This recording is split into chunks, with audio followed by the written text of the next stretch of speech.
So, how would you recommend a consumer choose a cleaner or a restorer? Well, that's a good question. It's actually one we get asked quite often. We have several recommendations for anybody to research before they hire a cleaner or restorer, including us. First of all, how did you hear about us? That's one of the biggest ones. Were you referred, or did you get the name out of the phone book? Has the company been in the community for a long time? Decades, or a couple of weeks, or a couple of months. So reputation has a lot to do with it, in our opinion. Number two, do they have a big turnover with the people that they hire? That's a pretty important one. Or are they hiring people that really care and are truly craftsmen? We've seen the gamut of people that just come in and blow through the house, not in our company, but have heard the horror stories. That they hired somebody off the street, they came in, the company was in a pinch, they had to get somebody quickly, so they hired somebody from a temp agency or somebody down the road, and next thing you know, they have a big problem. So it's important that you hire somebody that really cares, that this is their craft, that they are not just doing this as a side business to make a few extra dollars. Number three, do they have insurance, and can they prove it? So that's a pretty important one too. If something goes wrong, and nobody ever anticipates something will go wrong, but just in case it does, do they have the insurance, and can they prove it? The next thing that we recommend is, do they use professional equipment? Are they using maybe a rental unit or something that they could just buy at Walmart, like a Bissell unit?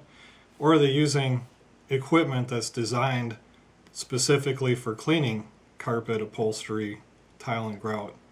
And that's a pretty big one.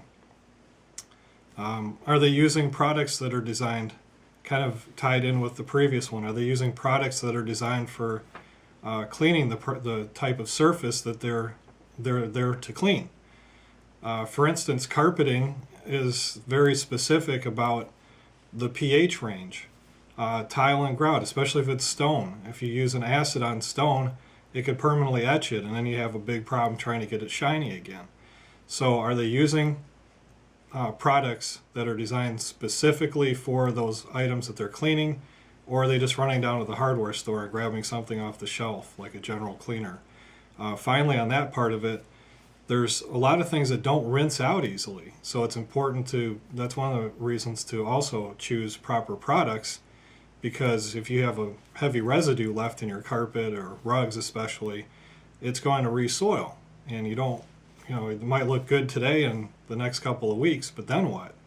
Then it might look as bad or worse.